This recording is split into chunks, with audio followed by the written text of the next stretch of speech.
Magandang araw sa inyong lahat mga kaibigan. Bago tayo magsimula sa isa na namang nakakaantig na kwento, huwag niyo munang kalimutang mag-like, mag-share at mag-subscribe sa aming page para sa mga susunod pang makakabagbag damdaming kwento ng pag-asa, sakripisyo at tagumpay.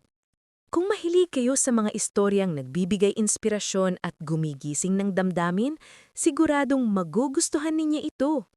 Kaya't umupo na kayo, makinig at damhin ang bawat salita ng ating kwento ngayong araw, ang alon ng pangarap. Isang kwentong puno ng damdamin, pagsubok at tagumpay. Sa isang maliit na baryo sa Ilocos, kung saan ang mga alon ng dagat ay tila humahaplos sa kalungkutan ng gabi, nakatira si Mira Santiago, isang 16 na taong gulang na dalagitang may pusong busilak at pangarap na kasing lawak ng kalangitan. Ngunit maaga siyang nilamon ng kalungkutan. Sa edad na 10, isang aksidente sa kalsada ang kumitil sa buhay ng kanyang mga magulang. Nakaipit sa lumang jeep ang kanilang katawan, habang si Mira, sa gilid ng daan, umiiyak, tanga ng laruan na paborito ng kanyang ina. Walang ibang kamag-anak si Mira, kundi ang tiyahin niyang si Aling Berta, kapatid ng kanyang ina. Sa unang mga linggo, inakala ni Mira na makakahanap siya ng panibagong tahanan. Ngunit pagdating ng unang buwan, nagbago ang ihip ng hangin. Habang kumakain sila ng mainit na sinigang at pritong bangus, si Mira ay nakaupo sa gilid ng kusina. Hinihintay ang tira-tira. Kapag hindi naubos ng mga pinsan niya, saka pa lang siya makakakain. "Huwag mong galawin yan, Mira! Hindi yan para sa'yo!" sigaw ni Lina minsan, nang abutin niya ang isang hiwa ng mangga. "Pasensya na po. Gusto ko lang po sanang tikman." "Wala kang karapatan dito!" singit ni Aling Berta. "Utusan ka rito, hindi estudyante." Araw-araw, ganoon. Si Mira ang tagaigib ng tubig mula sa poso, tagalaba ng mga maruruming damit at tagalinis ng buong bahay. Kapag napagod siya, hindi habag ang kapalit, kundi mura. "Walang hiya ka, Mira. Tamad ka. Kaya ka kawawa kasi inutil ka." Ngunit kahit ganoon, hindi nawala ang liwanag sa mga mata ni Mira. Kapag tahimik na ang gabi at natutulog na ang lahat, binubuksan niya ang maliit na ilaw sa tabi ng kama at nag-aaral gamit ang mga lumang libro. Sa bawat pahina, nakikita niya ang mukha ng kanyang mga magulang. "Balang araw," bulong niya, "gagaling akong doktor para matulungan ng mga kagaya ninyong hindi naagapan." Isang hapon, habang naglalaba siya sa likod bahay, biglang lumapit si Aling Berta. Galit na galit. "Narinig kong nag-apply ka ng scholarship sa bayan?" "Opo, tiya. Gusto ko lang po sanang..." "Walang gusto-gusto.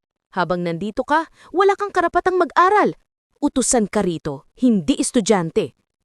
At sa gabing iyon, habang umuulan, pinalayas siya. Isang maliit na bag lang ang dala, isang pirasong damit, 2 notebook at ang litrato ng kanyang mga magulang. "Huwag ka nang babalik, Mira. Hindi ka namin kailangan," sigaw ng tiyahin. Lumuluhang naglakad si Mira sa madilim na kalsada. Basang-basa, nanginginig sa lamig. Ang ulan ay tila nakikisabay sa pag-iyak ng langit. Sa ilalim ng poste ng ilaw, naupo siya, niyakap ang sarili. "Hindi ako susuko," mahinang wika niya. "Hindi ako susuko."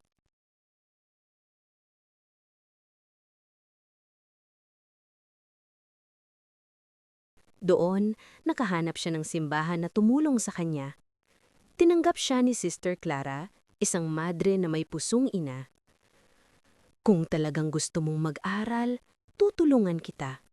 Pero kailangan mong magsipag."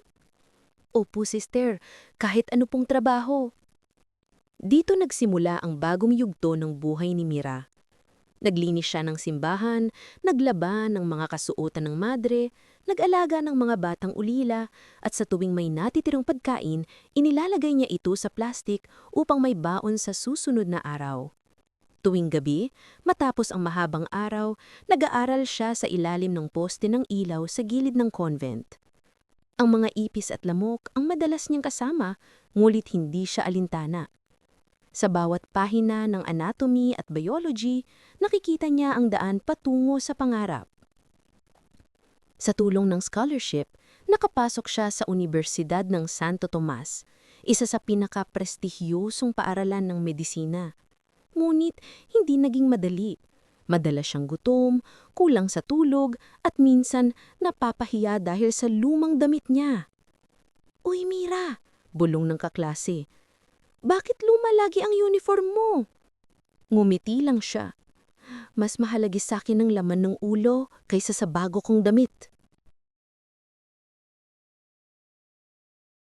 Ni Mira habang inaabot ang diploma. Sa likod ng entablado, marahang sinambit ni Sister Clara. "Anak, ito na yun. Natupad mo na." Ngumiti si Mira. "Hindi lang po ito para sa akin, Sister Clara. Para ito sa lahat ng tulad kong pinagsarhan ng pinto pero natutong gumawa ng sarili nilang daan." Isang araw, sa ospital kung saan siya nakadestino bilang Doktora Mira Santiago, MD, dumating ang isang pasyenteng inatake sa puso. Habang tinitignan niya ang mukha nito, napahinto siya. Si Aling Berta. Payat, maputla at nakatingin sa kanya na may takot at pagsisisi. "Mira?" Halos pabulong na sabi ng matanda. "Ikaw ba yan?" Tumanggo si Mira, pinigilan ng luhang gustong kumawala. "Doktora na po ako ngayon, tiyahin." Napaiyak si Aling Berta. "Patawarin mo ako, anak. Masama akong tao. Sinaktan kita. Pinabayaan kita. Hindi ko akalaing ganito kakalakas."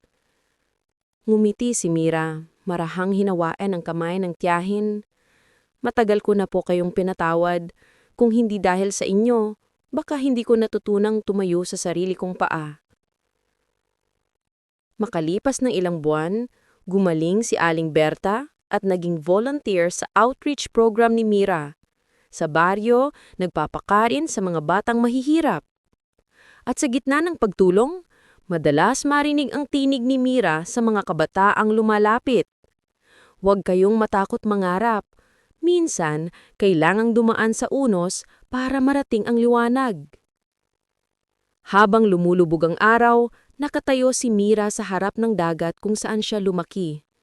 Ang alon ay humahilik sa kanyang mga paa, parang bumubulong. "Anak, proud kami sa'yo." At ngumiti siya, hawak pa rin ng lumang litrato ng kanyang mga magulang. "Salamat, Ma. Salamat pa. Sa wakas, natupad ko na."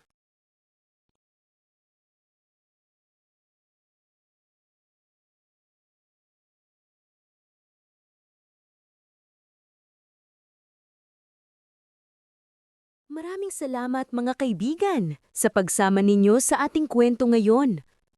Ang istoryang ito ay paalala na gaano man tayo masaktan, gaano man kabigat ang unos, may liwanag pa rin sa dulo ng lahat, basta't may puso tayong lumaban at maniwala sa sarili. Kung nadama ninyo ang bawat tagpo, kung napaiyak, napangiti, o na-inspire kayo sa kwento ni Mira, huwag kalimutang mag-like, mag-comment, at higit sa lahat, mag-subscribe sa aming YouTube channel. Dahil marami pa kaming ihahandog na kwentong magpapaantig ng damdamin, magpapasig